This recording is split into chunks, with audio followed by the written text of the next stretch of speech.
Dari Ibnu Mas'ud radhiyallahu anhu, ia berkata, Rasulullah sallallahu alaihi wasallam bersabda, kata Rasulullah, Iqra' alayya al-Quran, bacakanlah kepadaku Al-Quran. Faqultu, maka aku berkata, kata Ibnu Mas'ud, ya Rasulullah, wahai Rasulullah, aqra'u alaika wa alaika unzil. Bagaimana mungkin aku akan membacakan Al-Quran kepadamu, wa alaika unzil, sedangkan Al-Quran itu diturunkan kepadamu. Qal, Nabi menjawab, inni uhibbu, sesungguhnya aku uhibbu, aku senang, aku suka, an asma'a, untuk mendengarkannya Al-Quran itu, min gairi, dari orang lain.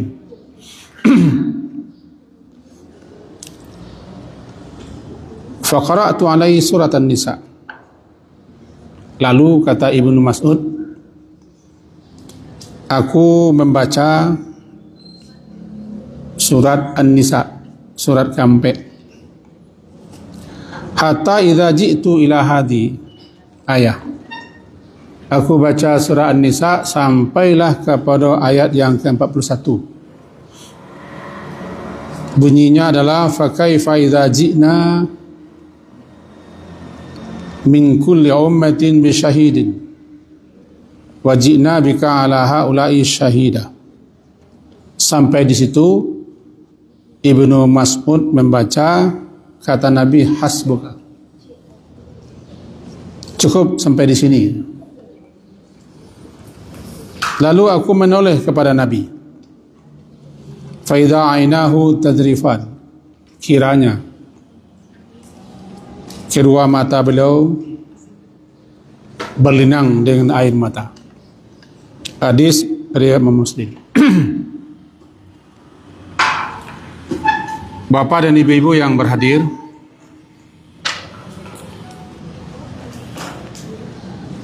sebaiknya dan sebagusnya dan begitulah hendaknya membaca Al-Quran itu diiringi dengan memahami, menghayati, merenungkan isi Al-Quran. Kalau kita yang tidak bisa berbahasa Arab, orang sudah bantu sekarang terjemah Al-Quran, bahkan terjemah per kata.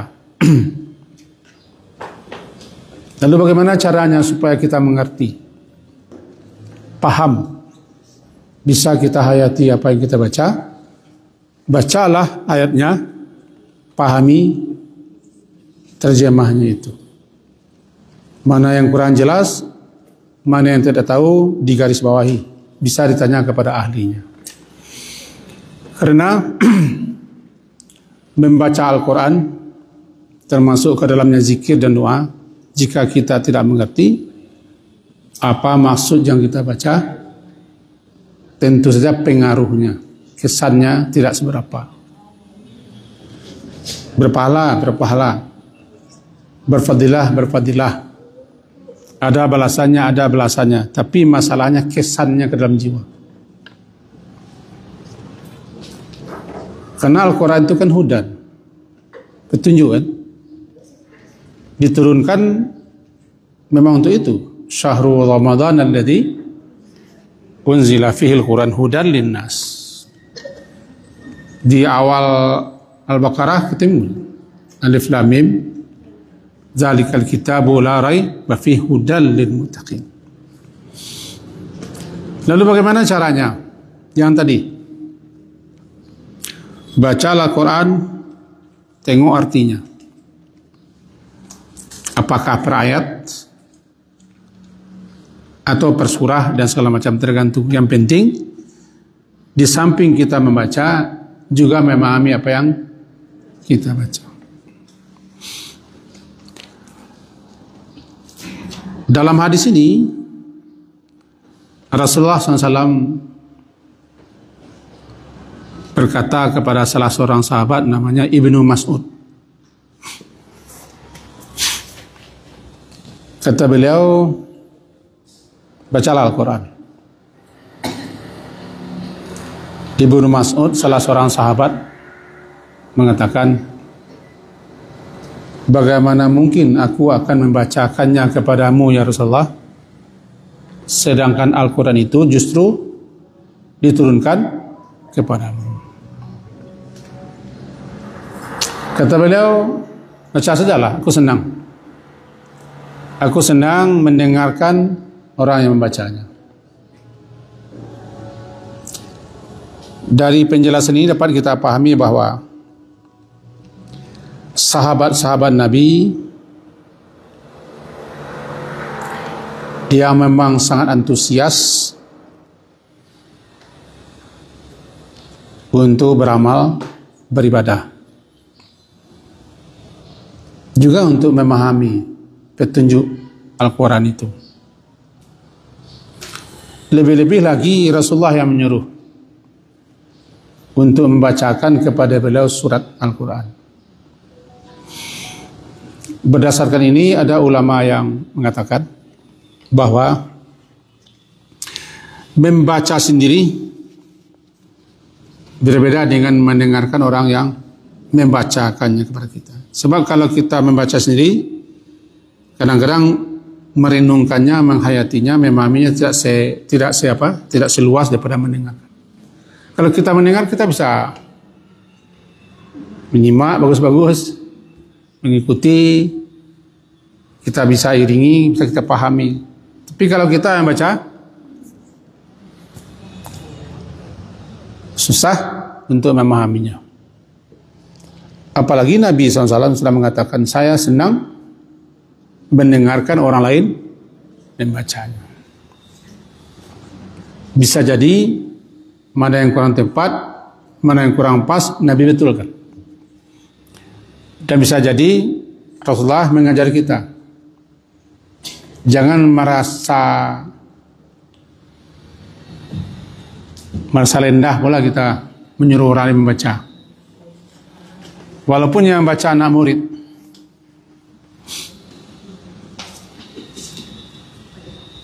Kalau dia sudah pintar, bisa membaca, bagus, kita simak bacanya. Karena menyimak berbeda dengan membaca. Lebih tinggi nilai menyimak daripada membaca.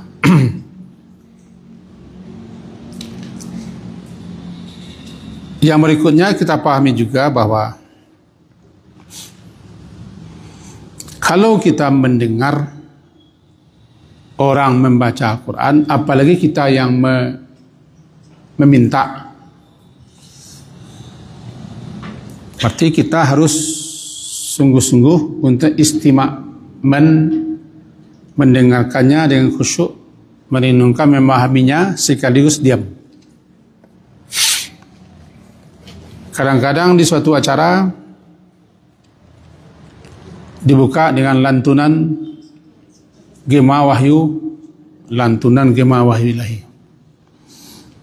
Untuk demi khidmatnya acara kita ini, mari kita dengarkan putri kita membacakan Al-Quran.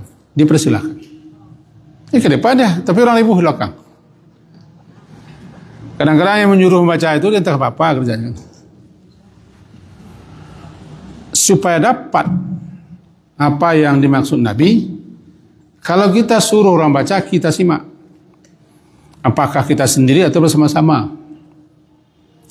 Tidak boleh orang kita suruh membaca, lalu kita ribut. Berlawanan dengan firman Allah Ta'ala. Wa idza qara'tal Qur'an fastami'u lahu wa ansitu la'allakum turhamun. Wa idza quri'al Qur'an.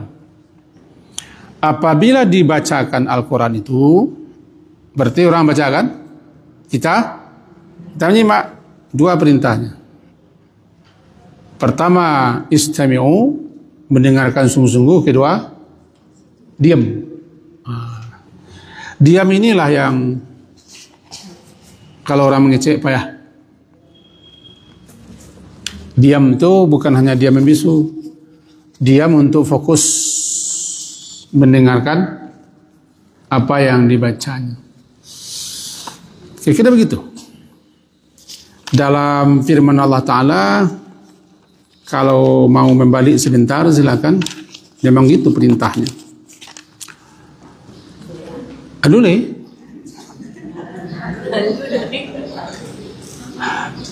Surat Al-A'raf, surat yang ke-7, ayat 204. Ayat 204.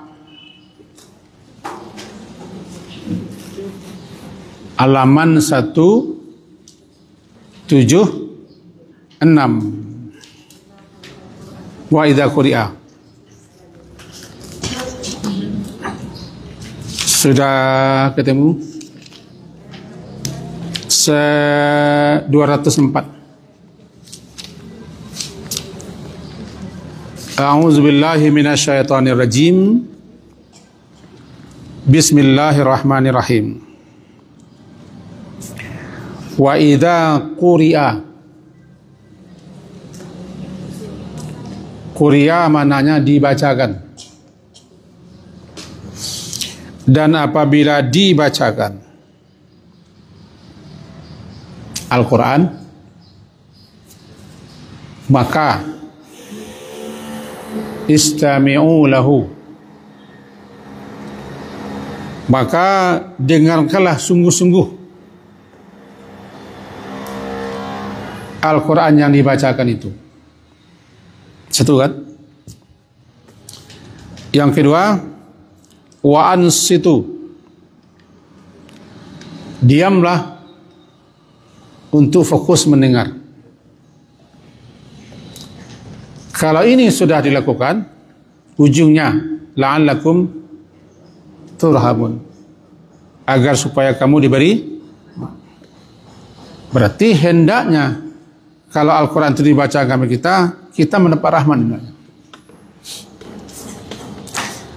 Dalam tafsir yang saya bawa ini dijelaskan begini sekelumit. Maknanya adalah apabila dibacakan Al-Quran, dengar sungguh-sungguh, jangan pula bicara, jangan pula sibuk dengan urusan yang lain.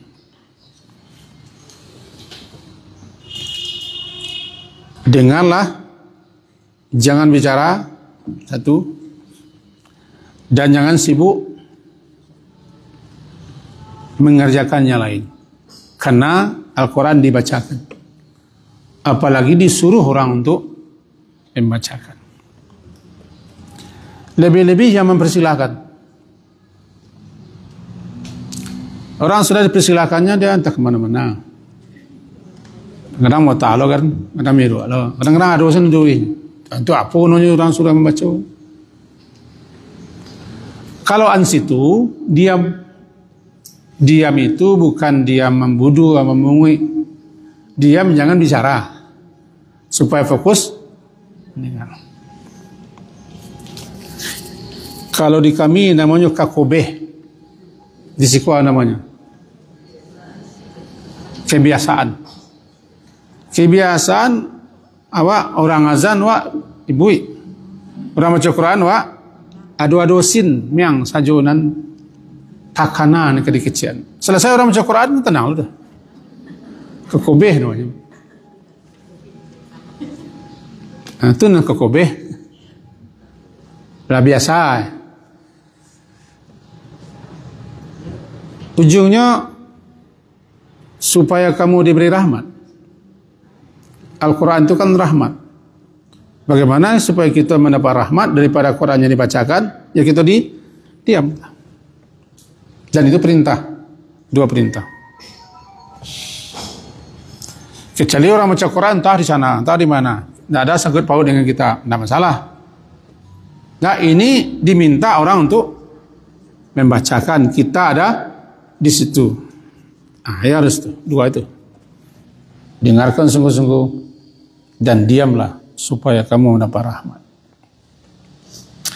Begitu yang dilakukan Nabi.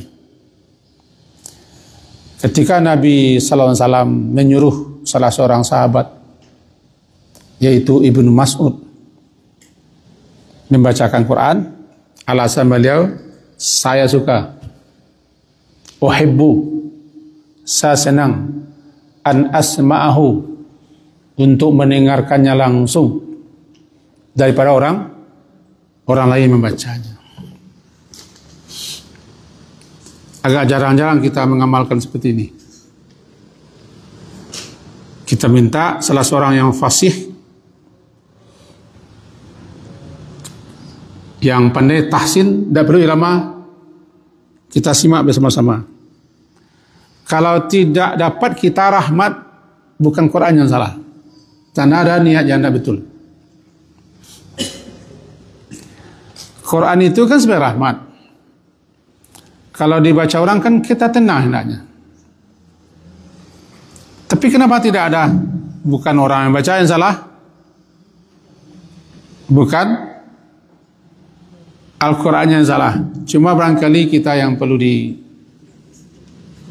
diperiksa ulang lagi.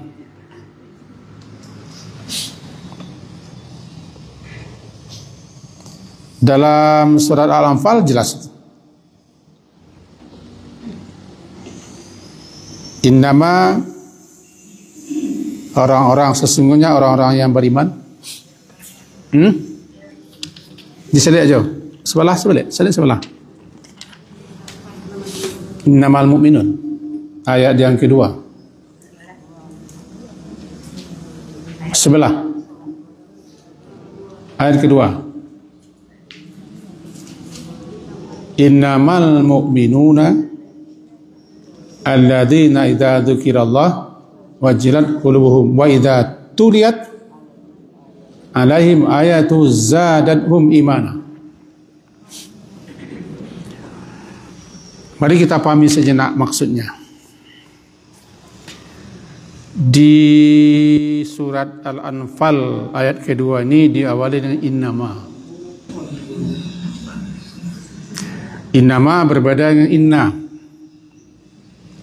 Inna menekankan, menguatkan. Kalau innama pembatasan. Jadi makna innamal mu'minuna, sesungguhnya hanya saja orang yang sebenar-benar beriman, atau orang-orang beriman yang sebenar-benarnya. Innamal mu'minuna haqqan alladzina, yaitu orang-orang yang apabila zikir Allah, apabila disebut nama Allah atau sifat-sifat Allah, atau disebutkan segala sesuatunya kepada mereka, kepada Allah. Wajilat qulubum, gemetar hati mereka. Gemetar hati mereka merasakan sesuatu, kehebatannya, keagungannya, kebesarannya, kekuasaannya, sehingga timbul gejolak di hati. Dan apabila dibaca, tuliat, dibacakan atas mereka ayatuhu, ayat-ayatnya, zadathum imana. Ayat yang dibacakannya itu menambah, zadat menambah kepada mereka iman. Artinya bertambah iman mereka. Kalau lu nak sampai ke sini lagi, cubalah sampai ke sini. Bagaimana mencobanya? Kalau orang baca Quran, diamlah, simaklah, fokus, jangan lupa doa.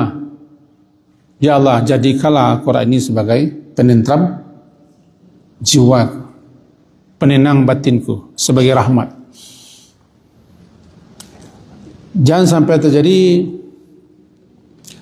Al-Quran itu dibacakan loloh memang, itu loloh, aduh, coba pembuluh, enggak tahu pembuluh,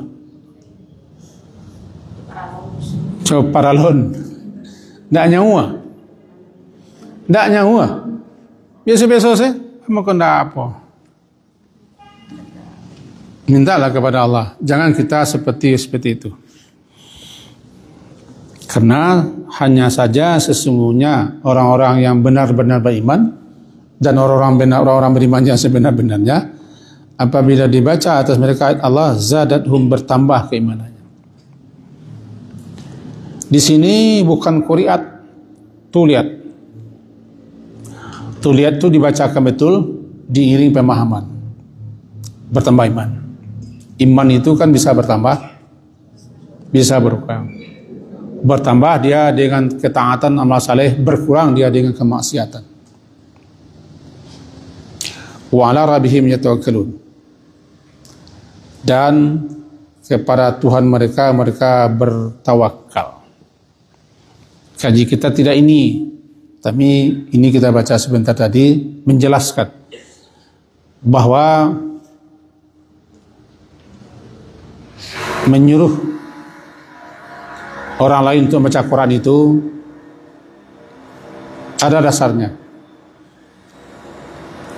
Karena Nabi sendiri yang pernah begitu. Lebih-lebih orang-orang yang ahli dalam membaca, yang paham dibacanya. Lebih-lebih lagi dia bisa menjelaskan, bisa menerangkan. Hendaknya menambah iman kita. Tentang kau,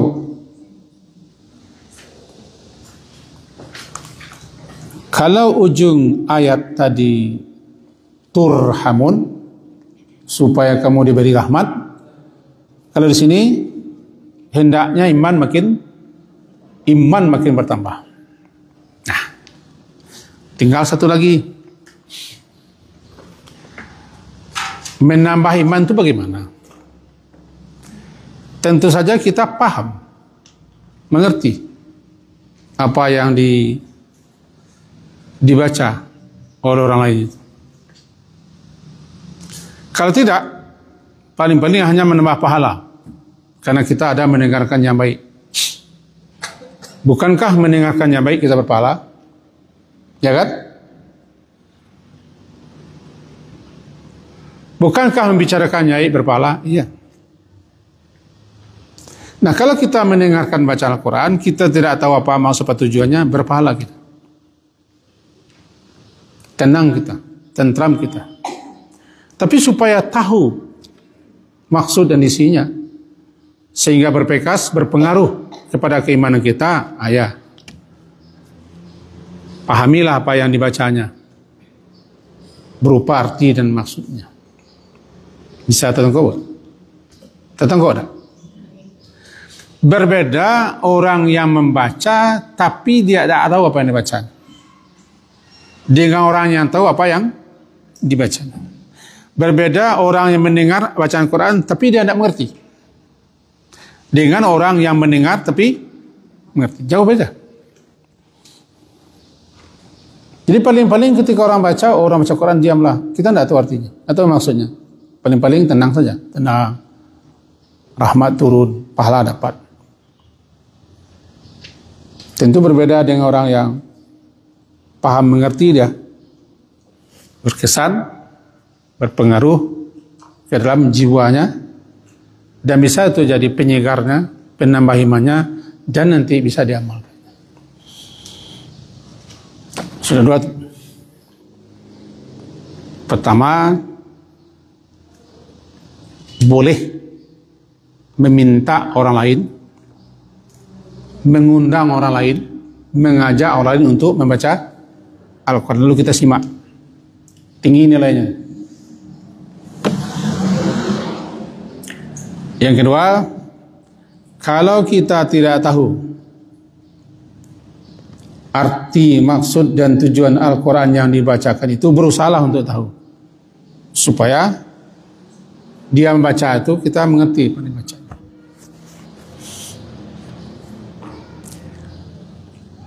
Yang ketiga, kalau dapat, sering-seringlah mendengarkan kajian-kajian yang mengupas, mempelajari firman Allah Ta'ala. Karena tujuan Al-Quran diturunkan untuk petunjuk, tuntunan, bimbingan dalam kehidupan. Nah, mari kita lanjut. Apa kelanjutan yang tadi? Halaman kedua, sebelah.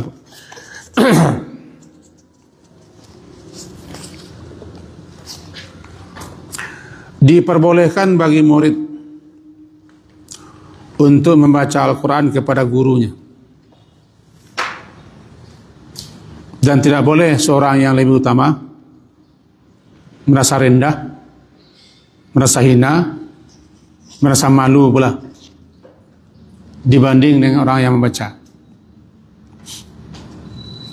Tidak akan berkurang martabah kita, tidak akan berkurang kealiman kita kalau kita menyuruh orang membaca. Kalau ada murid yang pintar atau jamaah yang bagus, sekali-sekali boleh disuruh dan baca Quran, lalu kita uraikan. Jangan pula merasa rendah, merasa kerdil, merasa tidak berharga andaikan dibaca oleh seorang murid. Kalau kita merasa rendah pula, merasa hina, yang salah itu bukan orang, ego kita terlalu tinggi.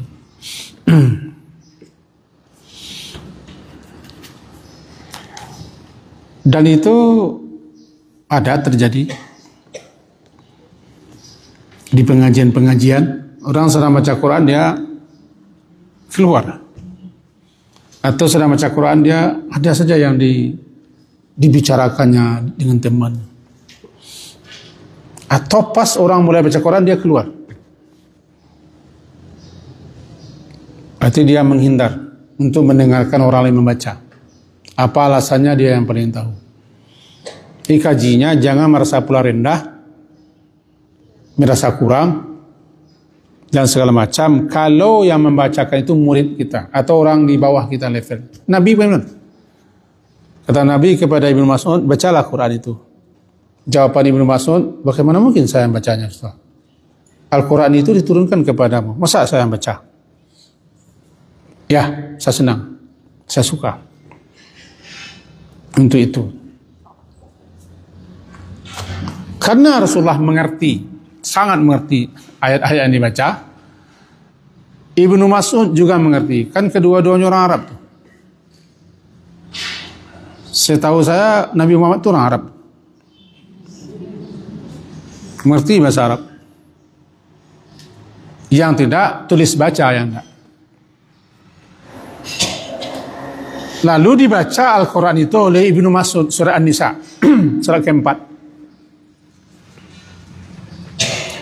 Sampailah beliau kepada ayat yang ke-41. Apa bunyinya ayat ke-41? Fa kaifa, maka bagaimanalah nanti keadaannya, sasananya, gambarannya.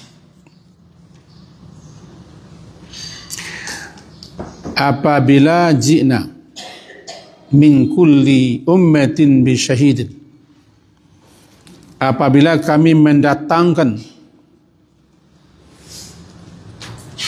ji'na, kami mendatangkan, min kulli ummatin, dari setiap umat seorang saksi. Satu. Wa ji'na bika, dan kami datangkan pula engkau ya Muhammad atas mereka ini sebagai saksi. Sampai di situ ayat dibaca oleh Ibnu Mas'ud, di stop Rasulullah. Asbukalan, cukup sampai di sini. Ibnu Mas'ud yang baca Quran tadi kena di stop, dihentikan, menoleh kepada Rasulullah. Kiranya air mata Rasulullah meleleh ke bawah. Pengaruh bacaan. Beberapa kitab kita pelajari, rupanya beliau dalam penjelasan itu, rupanya beliau mendengar ayat itu, bagaimanalah halnya nanti engkau Muhammad dipanggil ke sidang di hari hisab sebagai saksi atas apa kelakuan orang. Nabi-nabi ditanyai nanti dan juga dimintai saksi setiap nabi. Nabi pertama yang diminta untuk ke sidang Allah, Nabi Nuh alaihissalam. Ditanya Nabi Nuh, intinya apakah engkau telah sampaikan kepada umatmu apa yang kuwahyukan? Jawaban Nabi Nuh, sudah ya Allah. Dipanggil umat beliau. Adakah Nuh menyampaikan, mendakwahi, mengajak, menyuruh kalian untuk begini, untuk begitu? Kaumnya menjawab kompak, tidak. Tidak ada ya Allah. Itu cantum dalam hadis sahih. Tidak ada ya Allah. Jadi sampai ke akhirat sana, sampai hari berhisab, yang pembohong itu tetap bohong juga. Ada orang awak kan ada bohong, dusta namanya kan. Kalau memasukkan itu tidak bohong tuh. Cuma ada kebohongan mungkin. Di akhirat, di hadapan sidang Allah, orang masih bisa berbohong. Tidak ada Nuh menyampaikan ya Allah, tidak ada. Bukan itu saja, bahkan mulut kita masih bisa membantah Allah dan malaikat di hari persidangan. Ya Allah, saya tidak terima. Saya tidak terima saksi-saksi ini. Saya tidak percaya kepada malaikat. Itu tafsiran surat Yasin. Saya tidak percaya kepada malaikat. Lalu bagaimana? Saya hanya percaya kepada saksi daripada pihak saya sendiri. Ditutup mulut. Al-yawma nakhtimu ala afahim wa tukallimuna wa tashhadu. Tutup mulutnya. Jangan bayangkan pula tutup itu pakai lakban, tidak bisa mulut bicara. Maka Allah perintahkan anggota badannya bicara. Jadi saksi. Yang pertama diperintahkan dulu paha kiri. Kemudian terus anggota badan semua. Karena semuanya menyaksikan apa kerja. Setelah semuanya bersaksi, disuruh dia bicara lagi. Ketika bisa dia bicara lagi, maka dimarah-marahinya anggota badannya. Demi kalian aku berani menentang Allah. Aku berani mendebat Allah. Tapi malah kalian justru menjadi saksi. Kata kulit mereka mengatakan antakan Allah. Ini kan Allah yang nyuruh. Allah yang nyuruh. Allah juga yang merintahkan kami bisa bicara. Kulit bicara, anggota badan bicara. Itu situasi di mahsyar. Begitu pula umat Nabi Nuh. Tidak ada Nuh ya Allah. Padahal Nabi Nuh sudah 950 tahun berdakwah. Tidak 95 tahun loh. 1000 kurang 50 lah. Mengapa tu? Berdakwah. Umur beliau 1300 lebih.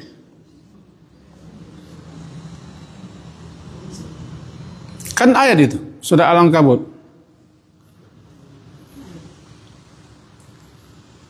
Walabithu fihim. Mereka tinggal, Nabi Nuh tinggal bersama umatnya alfa sanatin illa khamsina am. 1000 tahun kurang 50. Umur beliau lebih dari 1000. Berani umatnya mengatakan kompak, tidak ada Nuh menjamin kemudian. Dipanggil Nabi Nuh lagi. Umatmu mengatakan, Nuh, engkau tidak ada menyampaikan kepada mereka. Mana saksimu? Ketika itulah tampil umat Nabi Muhammad jadi saksi. Kami jadi saksinya ya Allah. Kemudian didebat lagi oleh umat Nabi Nuh. Bagaimana mungkin orang belakang jadi saksi terhadap orang yang telah berlalu? Ya, kami saksi. Bagaimana kalian bisa saksi? Allah berfirman begini begitu. Allah berfirman, kami baca firman-Nya, kami mengerti, kami pahami. Oh, rupanya Nabi Nuh sudah habis-habisan menyampaikan. Siang, malam, pagi, sore. Terang-terangan, sembunyi-sembunyi, berbisi-bisi atau membujuk merayu. Sudah sampaikan semuanya. Kami membacanya, surat Nuh. Maka jadilah umat Nabi Muhammad menjadi saksi bahwa Nabi Nuh telah menyampaikan. Beliau telah mendakwahi umatnya. Umat yang mana yang jadi saksi itu? Umat Nabi Muhammad. Di samping Nabi Muhammad juga dipanggil jadi saksi. Masing-masing Rasul menjadi saksi atas perbuatan umatnya. Nabi Muhammad ya juga. Sampai di ayat ini, wajibna bika, kami datangkan pula, kami hadirkan pula engkau ya Muhammad sebagai saksi atas mereka-mereka ini semua. Menangis beliau. Ada sebuah tafsir yang kita baca, apa yang membuat beliau menangis? Yang membuat beliau menangis, beliau akan dipanggil nanti. Dimintai persaksian beliau. Beliau akan berdiri di pengadilan Allah, berhadapan dengan umatnya. Disitulah kenanya nanti. Salat yang model begini, saya tidak ada mengajarkannya Allah. Tiba di salat,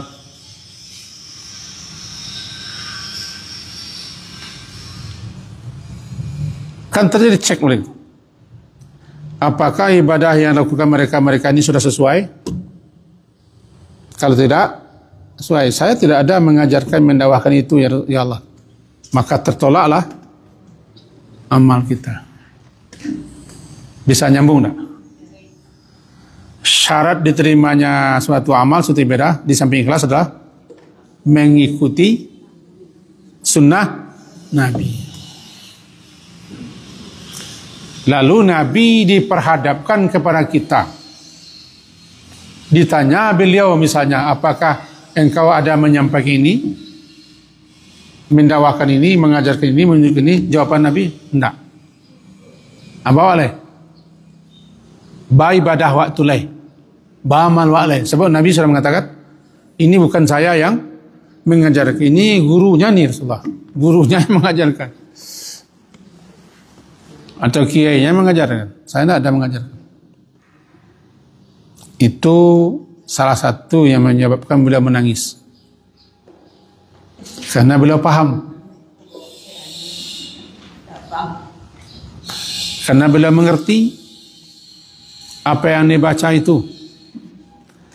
Kenapa kita tidak ada sedikit pun perasaan atau apalah? Karena kita tidak paham apa yang dibacanya. Paling-paling yang ada cuma ni memang pasiahnya. Rancak sorona. Juga anak siapa? Anak siapa? Asyah. Jadi yang ketujuh kita suaranya. Bukan isi Al-Quran.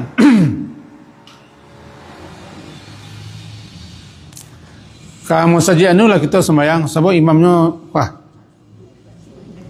antahannya kuat tidak kuat. Bisa jadi suara imamnya bersih dan segala macam. Intinya sebenarnya bukan suaranya, tapi isi yang dibacanya.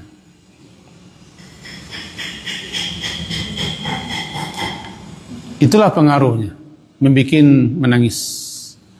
Ada beberapa penjelasan ulama kita dengar.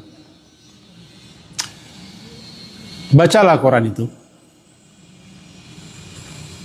Agak keras kan sampai di telinga. Malam hari atau subuh hari. Tapi membacanya jam saya. Tahu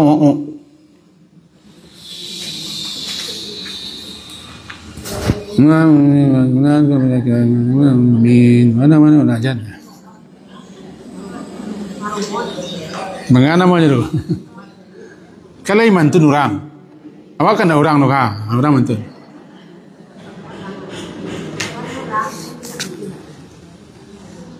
Jalan makhrajnya bergerak bibir, bergerak lidah. Makhraj itu kan berlaku sejak di bawah rekuang kawah seketih. Itu makhraj. Tidak tahu kita makhrajnya kalau tidak dibaca di telinga. Tapi kalau baca ini saja tidak jelas bacanya. Kalau baca buku cerita, nah tenang. Al-Quran itu dibaca, bukan di hati. Dalam surah Al-Muzammil itu benar ada. Sampai ke telinga berpengaruh dia. Dan lebih baik lagi kita pelajari artinya. Lalu dibaca, itu yang berkesan. Itu yang pengaruh. Dan itulah Nabi SAW mendengar Al-Quran. Jadi adab kita dulu ketika Al-Quran dibacakan diperbaiki dulu. Baik si pembaca ataupun orang yang mendengarkan apa yang dibaca. Adakah adab-adabnya? Banyaklah adab-adab, sangat banyak. Pertama, niat. Niat itu diluruskan. Bagaimana meluruskan niat? Ya kita baca Quran itu kan perintah Allah, petunjuk kita. Tidak ria, tidak pamer, tidak ingin diponten dinilai orang. Ya sudah, kelas. Bismillah. Lepas lalu baca auzubillah dulu. Kemudian ambillah Al-Quran itu dengan tangan kanan. Kan ada tuh. Karena dia Al-Quran. Bukan buku, bukan majalah. Al-Quran, kitab suci. Yang kedua, duduklah. Bagusnya menghadap kiblat walaupun tidak wajib. Yang ketiga, letakkan Quran itu di atas, jangan di lantai. Minimal di atas area dan atas. Yang berikutnya, duduk, jangan menjulurkan kaki ke kiblat.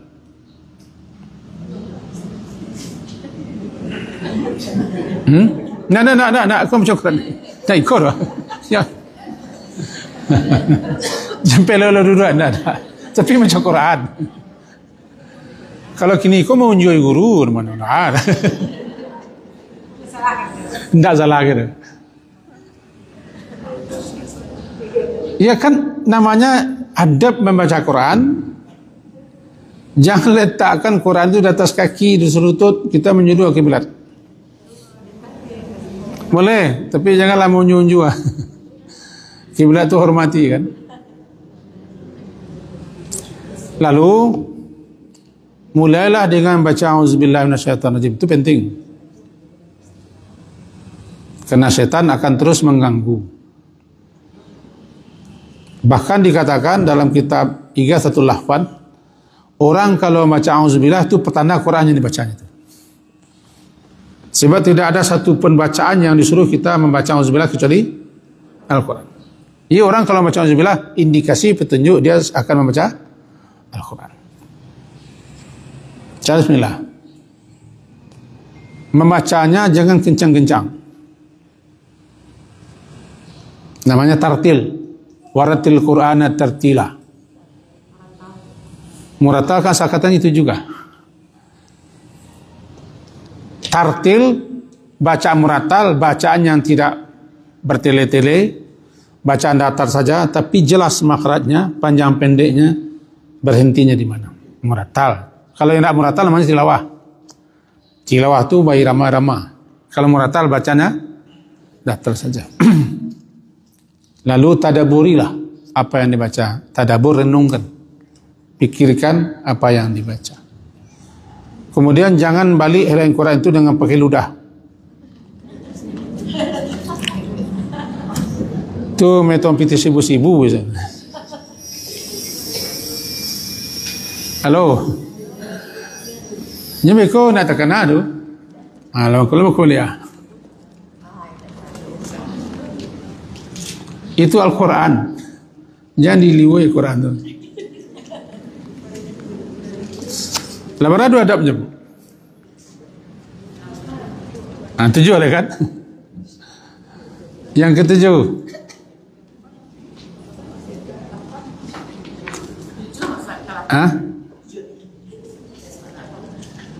Sembilan salah.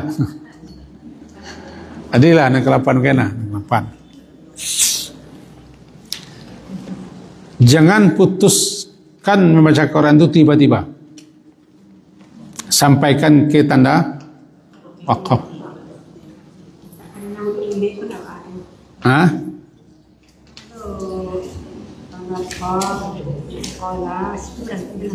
Itu wakaf tu. Boleh.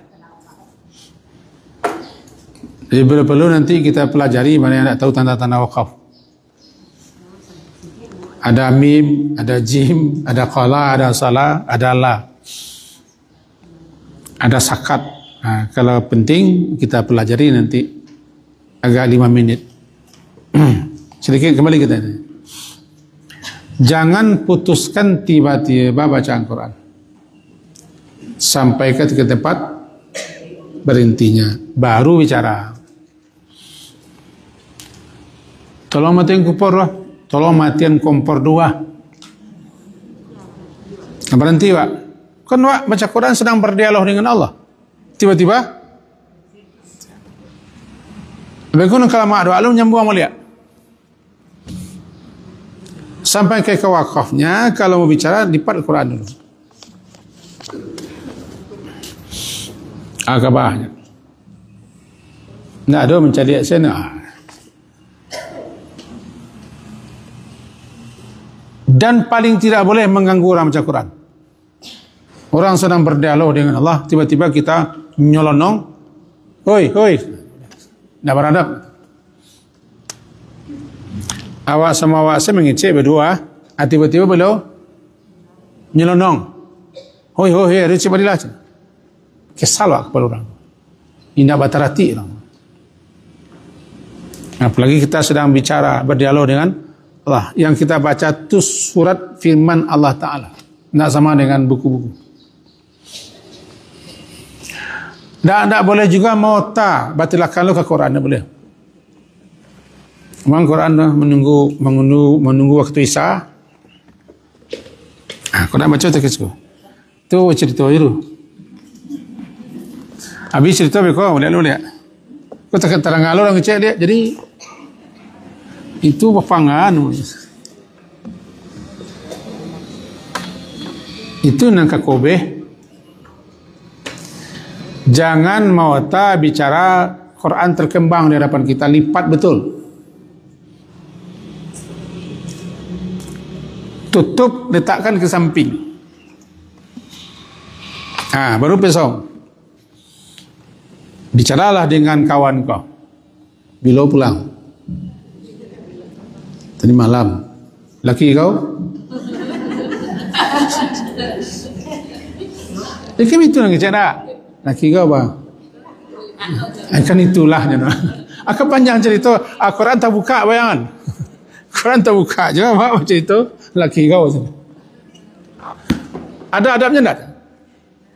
Tak ada adab juga.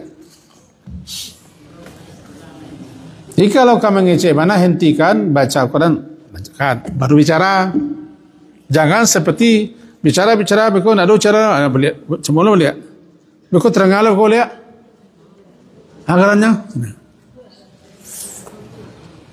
Di sini adab, betul-betul adab keji. Nabi kalau baca Quran, beliau lambat-lambat, tidak kencang-kencang, tapi tidak lambat betul. Saya akan mengejar. Bila beliau melewati ayat-ayat rahmat, beliau berhenti. Lalu beliau minta kepada Allah rahmat itu.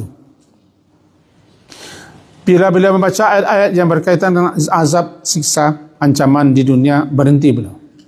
Memohon kepada Allah agar dilindungi. Bila beliau melewati ayat-ayat tentang neraka, beliau sangat takut. Beliau mohonlah kepada Allah agar diselamat. Begitu. Tapi kalau kita tidak tahu itu bagaimana? Tidak tahu kan? Bagaimana? Makanya kita harus juga tahu. Untuk itu bacalah Al-Quran, Quran terjemah. Bisa perkata, kalau ini tidak perkata. Nah, bisa perkata, bisa tidak. Supaya kita bisa memahaminya. Di mana kita mesti berdoa, di mana kita mesti berlindung kepada Allah. Itulah Nabi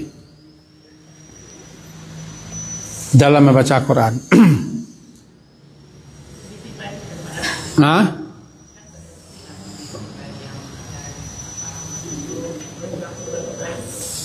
Langsung sama doa. Ya Allah, misalnya kita baca ayat 1 ya. Tentang azab ya. Walahum adzabun syadid. Langsung doa, ya Allah. Ya Rab, lindungi hamba, pelihara hamba.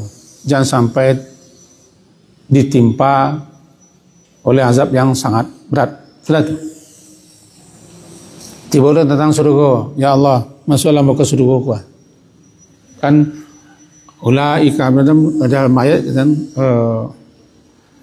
asari'u ila maghfiratin min rabbikum wa jannatin. Sari'u ila maghfiratin min rabbikum wa jannat Aduha halus samawati wal ard. Minta ya Allah masuklah ke surga. Serius minta. Ketika duduk aja ya. Mohonkan kepada Allah. Sama boleh?